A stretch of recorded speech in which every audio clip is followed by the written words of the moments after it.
Faltando 14 minutos para as 4 da tarde, nós recebemos a doutora Alice Amaral, médica nutróloga, batendo ponto conosco aqui todas as segundas-feiras no Tarde Nacional. Doutora Alice, boa tarde. Boa tarde, Luciana. É sempre um prazer muito grande bater ponto aqui às segundas-feiras com você. Muito obrigada. A gente começa a semana já falando sobre saúde e alguns problemas que afetam muitas pessoas. Hoje, especificamente, nosso tema é a fibromialgia. Sempre vem à tona, né, essa discussão sobre problemas são relacionados a como é que se diz?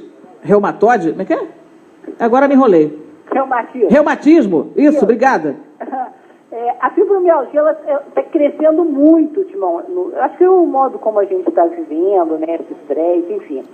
Vamos falar um pouquinho o que seria a fibromialgia. Às vezes a gente, entendendo a palavra, já entende melhor o que seria a doença. Sim. A fibromialgia é uma palavra que vem do grego. Fibro significa tecido fibroso, tendão. Mio é músculo e algia é dor. Então, é uma doença crônica que produz uma dor generalizada nos músculos e no tecido fibroso, quer dizer, nos tendões. Então, classicamente, a definição seria essa. Mas, na verdade, Luciana, hoje em dia a gente sabe que a fibromialgia, ela não é uma doença, ela é uma síndrome. Uhum. Por quê? Porque ela inclui várias outras manifestações além da dor. Geralmente o paciente tem fibromialgia, ele queixa que tem muita fadiga, tem depressão, tem alteração do sono, né? E essa fibromialgia, ela seria assim, uma disfunção cerebral, uma disfunção neurológica. O paciente que tem fibromialgia, Luciana, ele tem um aumento da sensibilidade à dor, ele tem uma hipersensibilidade à dor, devido à alteração nos neurotransmissores. Então, qualquer pequeno estímulo, às vezes uma mudança de temperatura, ou um fator emocional, um estresse emocional, já desencadeia uma crise. E aí, olha só que interessante, ele entra num ciclo vicioso, porque o lado emocional vai desencadear a crise. Aí ele fica deprimido, né? Está com dor, cheio de mal-estar. No que ele está deprimido, a depressão já estimula a crise. Então, meu Deus. Ele entra geralmente num ciclo vicioso, né? E que às vezes ele não consegue quebrar. E como a fibromialgia, ela não tem assim, um diagnóstico igual uma outras doenças, você não consegue fazer assim, um raio-x, um ultrassom, um exame de sangue que comprove, olha, você tem fibromialgia. O diagnóstico basicamente é clínico. Hoje em dia já tem alguns exames, uma termografia, alguns exames mais sofisticados, mas que não é comum, não. Normalmente o diagnóstico é feito pelos sintomas do paciente. E aí ele tem até um certo preconceito, porque ele não consegue trabalhar direito, se ele estuda ele já começa a faltar aula, e aí as pessoas já olham assim de rabo de olho, porque achando que está inventando moda, e causa um sofrimento muito grande. Isso pode ser jovem, pode ser idoso, Olha, é mais comum a fibromialgia em mulheres e de 20 a 50, 55 anos. A maior parte se encontra aí, mulheres de 20 a 25 anos.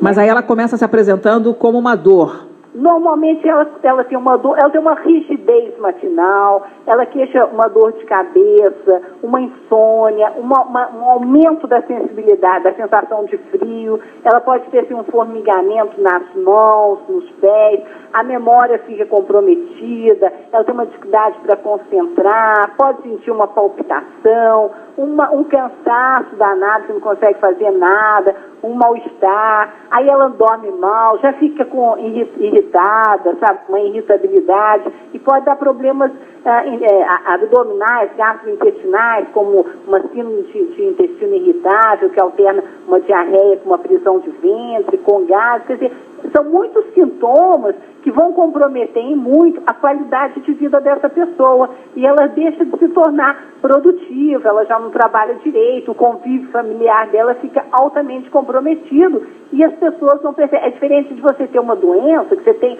um exame que comprova, aí você mostra, assim, se esfrega na casa das pessoas, fala, olha aqui, ó, eu estou doente. Esse não, as pessoas, porque o diagnóstico é só através da sintomatologia. Então, você não tem como provar para o seu chefe que você está com uma crise de fibromialgia, ele vai achar que você está inventando, não tem que trabalhar porque ela é preguiçosa, entendeu? Não, nem dor tem comprovação, né?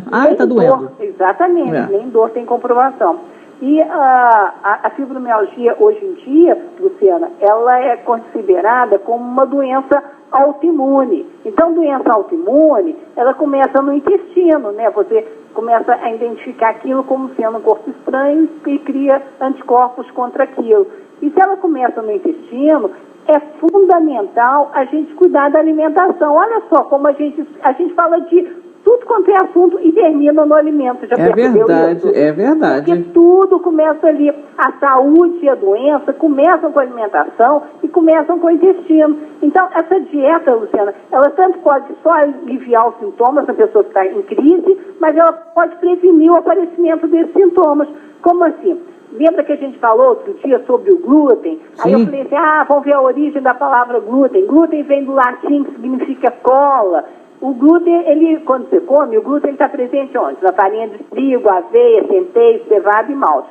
Quando a aveia não tem glúten, mas ela é empacotada no mesmo balcão, então tem a contaminação cruzada, né? É sempre bom lembrar que existe no mercado aveia sem glúten, mas ela é mais cara e mais difícil de achar. Enfim, esse glúten, quando você come, essa cola, ela cola na parede do intestino e vai inflamar. E aí começa a entrar substâncias que normalmente não deveriam entrar. E a doença autoimune começa justamente aí. Então, olha a importância da gente cuidar bem dessa nossa alimentação.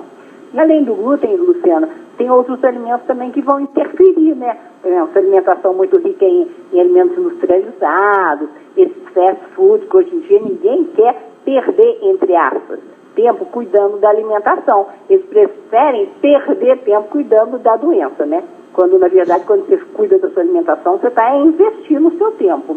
Claro. O açúcar também a gente deve usar com moderação. Esse sal comum não é interessante. O álcool, né? O álcool, você sabe, que desencadeia em patologias e aí também.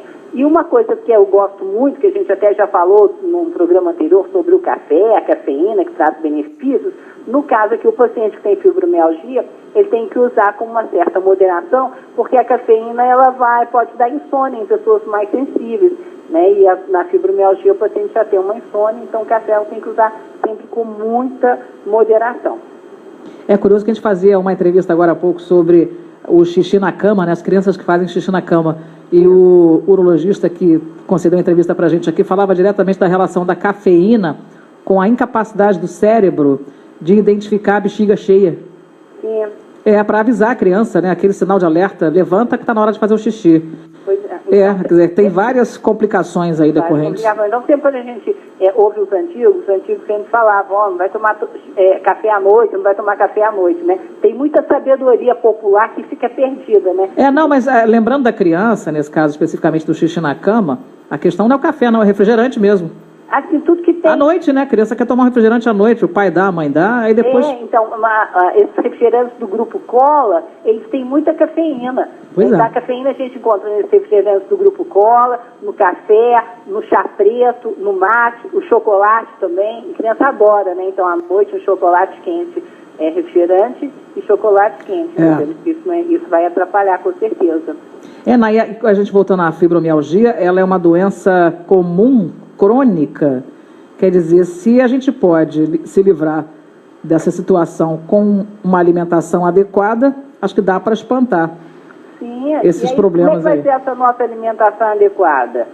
Além da gente tirar essas porcarias. Uma coisa muito interessante, que eu acho que vale a pena a gente acrescentar aqui, são os alimentos ricos em triptofano, porque o triptofano ele é precursor da serotonina, e a serotonina é aquele hormônio que vai melhorar o humor, melhora o sono e ainda ajuda a diminuir a dor. Olha que legal. Onde que a gente acha esses alimentos ricos em triptofano? Onde que a gente vai achar o triptofano? Abacate, a banana, no ovo, na amêndoa, a castanha de caju, couve-flor e o chocolate. O chocolate também, ele é rico em triptofano, ele é muito interessante de ser usado. Quando a gente fala de chocolate, Luciana, é aquele chocolate amargo, acima de 70% de cacau, tá? Senão a gente, por exemplo, o chocolate branco, ele não tem nem cacau, ele só leva o nome de chocolate. É verdade. Aí perde os benefícios.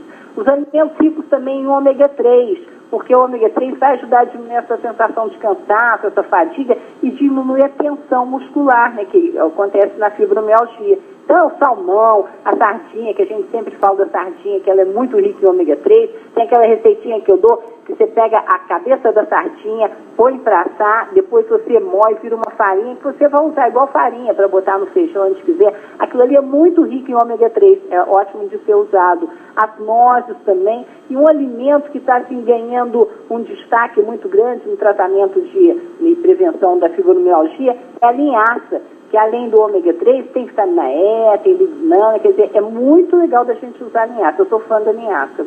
Maravilha! Alimentos ricos em magnésio também ajuda no relaxamento muscular. Aí são vegetais verdes escuros, cereais integrais. Lembrando sempre da água, a gente não pode esquecer da água em situação nenhuma, porque a água, ela além de hidratar, Luciana, ela vai melhorar a circulação, então ajuda muito, tá? E frutas, legumes, verduras de modo geral, porque tem ação antioxidante, vitaminas, minerais, isso faz com que a gente melhore o nosso sistema imunológico. Você com o seu sistema imunológico mais fortalecido, você consegue lidar melhor com qualquer patologia, né? E por último, uma coisinha muito legal, que hoje em dia a gente já vê está mais popular, que é o kefir. O kefir, Luciana, ele é um probiótico que é parecido com o iogurte, mas cada vez mais a gente se encontra com pessoas com intolerância à lactose. Uhum. Então, o kefir, tem o kefir de leite, mas tem kefir também de água de coco, tem de água de coco. Eu gosto muito do kefir com água de coco. Esse kefir, ele é um probiótico e ajuda na manutenção da nossa microbiota intestinal. E antes que você me peça, em sua homenagem, eu estou postando no blog a receita do kefir de água de coco, tá? Daqui a meia hora pode acessar que já vai estar lá para você. Ih, maravilha! Então, probiótico, na indicação da doutora Alice Amaral, à base de kefir de água de coco. Essa receita é especialmente enviada pela doutora Alice. Maravilha! Especialmente para o seu programa, Luciana. Muitíssimo obrigada, doutora Alice. Obrigada pelas dicas importantes. Eu que agradeço. E também só uma coisa que eu gostaria de acrescentar no tratamento da fibromialgia, que, se possível, a gente buscar, porque hoje em dia, antes a gente falava assim, você tem que matar um leão por dia, mas hoje a gente, além de matar um leão por dia, na verdade a gente já acaba às vezes matando 10, a gente ainda chega em casa e dorme com o leão. Então a gente tem o estresse crônico, né, e que atrapalha N coisas, inclusive a fibromialgia. Então, se for possível e você conseguir, incluir no dia a dia alguma técnica de relaxamento, tipo uma yoga ou uma meditação. Isso contribui não só para os pacientes com fibromialgia, mas para as pessoas de modo geral que querem buscar melhorar a sua qualidade de vida. Com certeza. E deixa o leão quietinho lá no cantinho dele, porque ele vai aparecer mesmo, né? A vida continua, a gente tem que aprender a matar. Ih, olha aí. Nossa Senhora. Esse me acompanha todo dia. Então, já que a gente não consegue viver sem o leão, a gente tem que aprender a conviver com ele. A gente amansa o leão, pode deixar. É isso mesmo. Doutora Alice, obrigado, um grande abraço. Eu que agradeço, uma semana de muita paz, muita luz, um abraço grande. Até a próxima, obrigada. Vem aí o Nacional Informa com as notícias do Brasil e do mundo. Nós voltamos na sequência com mais uma hora inteirinha de Tarde Nacional, aqui pela sua Nacional Rio de Janeiro. Até já.